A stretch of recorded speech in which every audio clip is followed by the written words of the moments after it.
The Echo in the Well, a story of courage and cleverness. In the heart of an ancient forest, where the trees whispered secrets to the wind and the rivers hummed lullabies to the stones, there lived a community of animals who once knew peace. The forest was a world of balance, where the deer danced in the meadows, the monkeys played in the canopy, and the birds painted the sky with their songs. But that harmony shattered the day Dhuran, a mighty lion with a mane-like fire and eyes like thunderclouds, claimed the forest as his kingdom. He was not cruel for sport, but for hunger, for pride, and for power. Each day, he hunted without mercy. A peacock one morning, a fox the next. Even the wise old tortoise, who had lived through 3 monsoons, was not spared. The forest grew quiet. The laughter of the monkeys faded. The birds sang softer. Fear had taken root. One moonlit night, beneath the moon-bark tree, the animals gathered. The owl, ancient and slow, blinked through his spectacles. The elephant, gentle and grey, stood with his trunk curled in worry. The parrot, once full of gossip, had nothing to say. Even the mongoose, who feared nothing, sat with his tail wrapped tightly around his paws. "We cannot live like this," said the deer, her voice trembling. "We must find a way." After hours of murmurs and sighs, the animals made a painful decision. They would offer one animal each day to the lion, so that the rest might live. It was a cruel bargain, but it bought them time. And silence. For many days, the lion accepted this offering.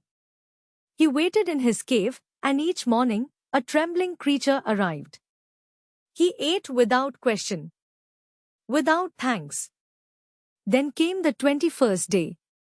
And the name drawn was Chatura, a small, soft-furred rabbit with ears like silk and eyes that shimmered like twilight. Chatura was not strong. She was not fast. But she was still.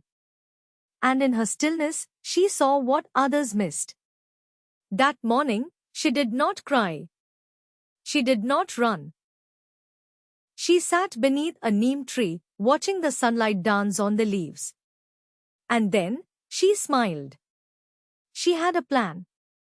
She walked slowly through the forest, stopping to greet the ants, to sip from the stream, to listen to the wind. She arrived at the lion's cave long after the sun had climbed high.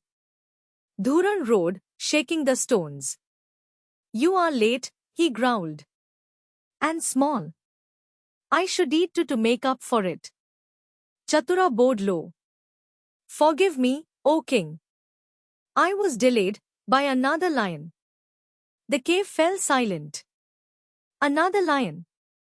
Dhuran's voice was low and dangerous. "Yes," said Chatura, her voice calm. "He stopped me. He said he is the true king of this forest. He tried to eat me. I told him I belonged to you." He laughed. Dhuran's eyes burned. "Take me to him." Chatura led him through the forest, not the straight path, but the winding one. Through bamboo groves and over mossy stones. Past the whispering reeds and the sleeping banyan roots. Until they reached an ancient stone well, hidden in a clearing where the sun barely touched the ground. "He is inside," she said softly. Dhuran stepped forward. He looked into the well. And there, he saw a lion. Proud. Golden. Staring back. He roared. The lion roared back. He bared his teeth. The lion did the same. Fury blinded him. Pride drowned him. With a final roar, Dhuran leapt into the well. And the forest fell silent once more. The splash echoed like thunder. Then, peace. The birds returned first, cautiously. Then the squirrels. Then the deer. And finally, the laughter of the monkeys returned to the trees. Chatura walked home slowly, her ears brushing the wind, her heart steady. She had not fought. She had not run. She had simply thought. Reflection. In the end, it was not strength that saved the forest. Not speed. Not size.